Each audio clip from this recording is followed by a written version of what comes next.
So yes, when I spoke about some of the ramifications of the shooting in Tucson, last time I was talking about politicians and CEOs and leaders of whatever kind of enterprise, including in families, you know, in a family, the leaders of the family, a religious institution, whatever, the importance of ethical conduct in doing that.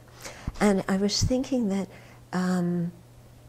we've gotten confused in this country, and the difference between secular life, ethical conduct, religion, theology.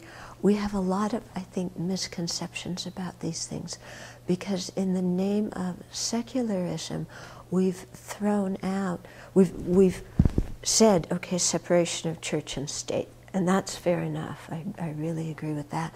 But what we've done is we've associated ethical conduct with the church, with religion, and by separating church and state, then it seems like the leaders have no obligation to also show a good moral example, or even bring morality and ethical conduct, kindness, compassion into the way they talk to the public. And so most of the leaders in our society talk about money.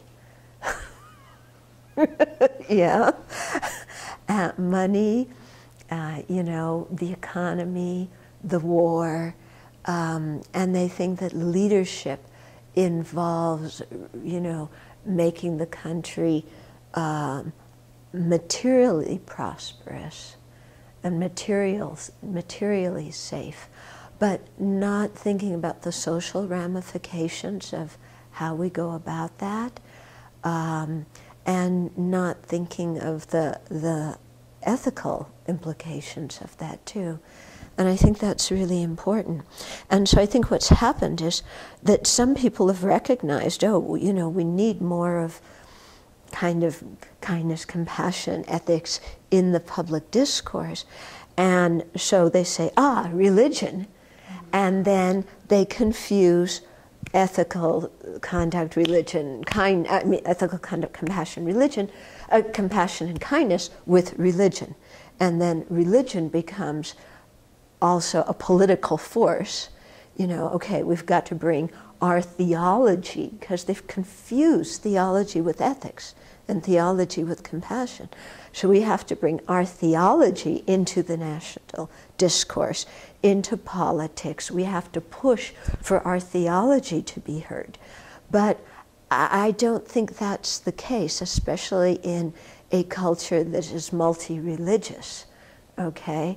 That we have to be based on what His Holiness calls secular ethics that can appeal to all people, no matter what religious background, no matter what political background, just basic human values of goodness that have really gotten lost, I think, in our public life, in the political life, in the business life. And if you look in the past, like the great Buddhist leader Ashoka, you know, what made him so great was not that he spread Buddhist ideas like rebirth and karma and enlightenment.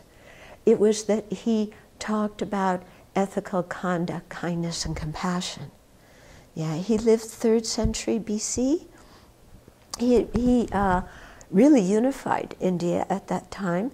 He was actually quite a big warrior, and it was after one battle where he had slain many, many people that he just looked at what he did and said, this is wrong, you know, and completely changed his method of governance. And if you go to India nowadays, there's many Ashoka pillars, because he would erect these pillars throughout the country talking about doing good works in the community, about benefiting people, about not stealing, about respecting each other, you know, these kinds of things to really educate the populace. It didn't have to do with religion, okay, but it's one of the things that made him such a great leader, is that he did that. And so I think we need more of that kind of leadership in our society, you know, instead of either the religious bickering or the political bickering, you know, and the harsh speech and the what I was talking about yesterday. I mean, just what we're modeling for young people about how important people talk to each other.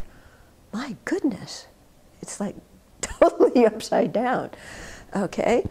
But, you know, as a way of modeling some way that can appeal to everybody, that can hold the society together. Yeah? And so wherever our leadership abilities play a role, and all of us have some leadership abilities in different contexts. We may not be involved in politics or business. We're involved in religion,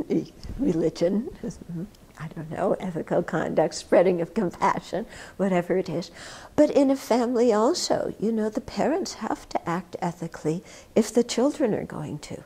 And the, you know, teachers in our school system, and social workers, and cops, and everybody, you know, if whatever field you're in where your leadership stands out, you know, if we do that from the perspective of kindness and compassion and ethics, it can have a very powerful voice in our society, and I think that's, you know, very much what we need. So I was very touched by that article that somebody sent us about a woman who was, she used to be a cop and also an assistant attorney general, and she was in the probation department too. And she's become a disciple of Thich Nhat Hanh and teaches mindfulness meditation to cops. And she said that when she first learned it, her instant reaction was, I can't meditate, I can't do Buddhism, I'm a cop, I carry a gun. You know? And then she realized, no, you know, because somebody said to her, well, wouldn't it be, of all the people who carry guns, the mindful people should be the people who carry them, you know? Yeah. So that got her going in her practice. And she does these courses now for the people. And she says it's amazing to see the cops take off their bulletproof vests and then sit down and meditate. Yeah? And so I think this is kind of more of what we need in our society.